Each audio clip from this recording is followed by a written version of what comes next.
नमस्ते दोस्तों, राधे राधे, जय श्री कृष्णा। आज मैं आप लोगों के लिए एक सोहर लेकर के आई हूँ। अगर अच्छा लगे तो लाइक कमेंट शेयर जरूर कीजिएगा। चलिए सुनते हैं।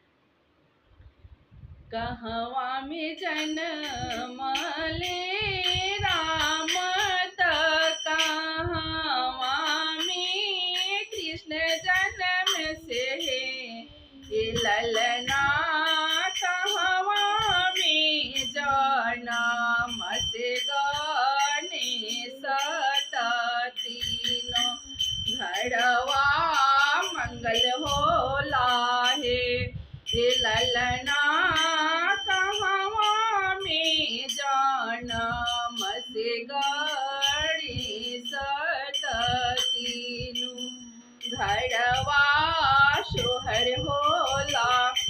अयोध्या में जन्म ले राम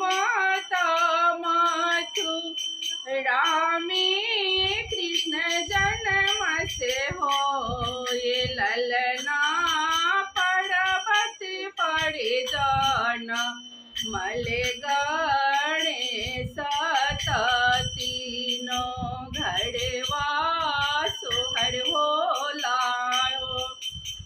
ललना पर्वत पर मिल गणेश तीनों घरवा मंगल होला है के कड़ा से जन्म ले राम की राशि कृष्ण जन्म से हो ये ललना के कड़ा से जन्म ले गणेश तीनों घरवा मंगल होला हो ललना की कड़ा से जन्म से गणेश तीनों घरवा मंगल होला। कौशल्या से जन्म ले राम देवा से कृष्ण जन्म से हो ये ललना गौरी से जन्म ले गणेश तीनों घरवा मंगल होला हो ये ललना गौरी से जन्म ले गणेश तीनों घरवा मंगल होला है के ये लुटावले अनधान के ये लुटावे मोतियानु है ललना के ये लुटावले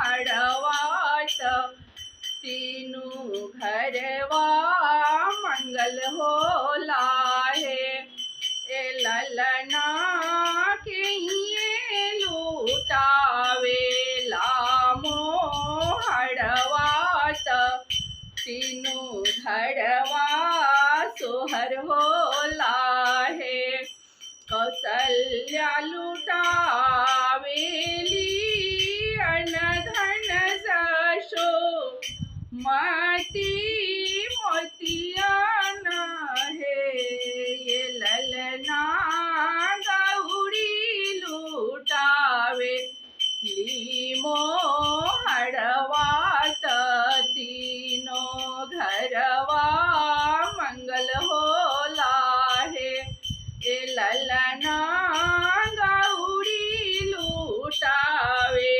लीमो हड़वात तीनों घरवा मंगल होला है के कड़ा से बना ले रामायण के कड़ा से हे। ए लालना के कड़ा से विघ्न हरण भइले, तीनों घरवा मंगल होला है। ए लालना के कड़ा से विघ्न हरण भइले, तीनों घरवा मंगल होला है। राम जी से बने लाड़ा मायन ता कृष्ण जी से गीता बने हैं। ए लालना गणपति से विघ्न हरण भइले, तीनों घरवा मंगल होला है। ए लालना गणेश से, ए लालना